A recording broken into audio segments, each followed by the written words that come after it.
손을 바닥에 짚고 일어서거나 병을 돌려서 딸 때, 문고리를 돌리거나 수건에 물기를 짤 때와 같이 일상생활 속 손목을 비트는 상황에서 손목 통증이 심해지는 게 가장 큰 특징입니다.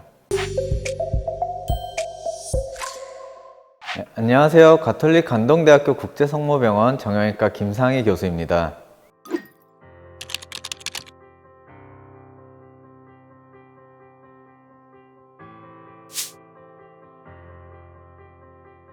어느 날부터 손목이 자꾸 욱신거리고 돌릴 때마다 통증이 계속된다면서 병원을 찾아오시는 분들이 계시는데요. 단순 근육통인 줄 알고 오셨다가 사실은 삼각섬유 연골복합체, 줄여서 TFCC 손상으로 진단받는 경우를 빈번히 볼 수 있습니다. TFCC라는 용어가 조금은 생소하실 수도 있는데요. TFCC는 손목을 이루는 큰 뼈인 요골과 연결되어 척골과 작은 뼈인 수근골 사이에서 삼각형 모양으로 되어 있는 연골과 인대로 이루어진 구조물 복합체를 말합니다. 이 구조물은 손목에 하중이 가해질 때 충격을 흡수해주고 원위 요척 관절을 안정화시켜주는 역할을 합니다. 그래서 손목 사용의 안정성을 제공하고 하중을 지지하는 데 매우 중요한 역할을 하고 있습니다. TFCC 파열은 크게 퇴행성으로 인한 손상과 외상으로 인한 손상, 이렇게 두 가지로 구분할 수 있습니다.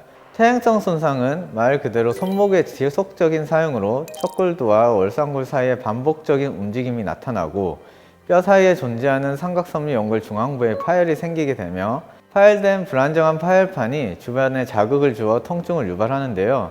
주로 50에서 60대 중장년층에서 많이 발생하게 됩니다. 반대로 외상으로 인한 손상은 20, 30대 젊은 층에서 빈번히 발생하는데요. 최근 골프나 테니스, 클라이밍 등의 스포츠 활동이 크게 증가하면서 무리한 손목 사용으로 인해 TFCC 손상이 발생하거나 혹은 미끄러운 길에서 손을 짚으면서 넘어지는 등의 외상으로 인한 손상이 발생하기도 합니다. 이외에 손목 사용이 많은 운동선수나 택배기사, 미용사 등의 직업군에서도 TFCC 손상이 발생되는 경우도 있습니다. TFCC 손상의 대표적인 증상은 바로 손목 통증인데요.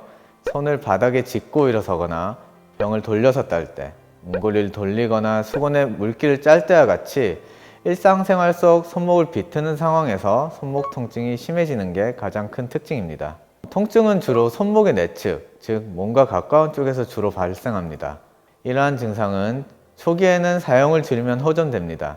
하지만 다시 손목을 사용하면 통증이 발생하게 되고 사용이 반복될수록 통증의 빈도와 강도가 심해져 통증으로 인해 손목 관절에 돌리는 움직임이 제한되게 됩니다.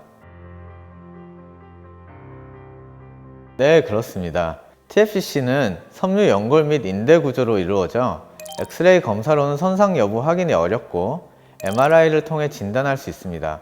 또한 촬영 시에는 가급적 높은 강도의 MRI로 촬영하는 것이 진단의 정확성을 높일 수 있습니다.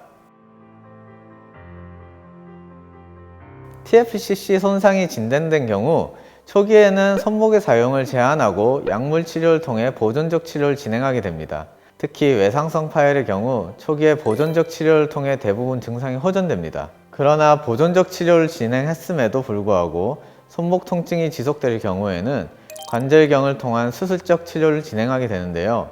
관절경 수술은 절개 수술과는 달리 손등에 2mm 크기의 두 개의 통로를 형성한 뒤에 카메라와 수술 기구를 삽입해 손상된 부분을 확인 후에 파열 형태에 따라 절제해서 다듬어 주거나 봉합한 형태로 치료를 진행하게 됩니다.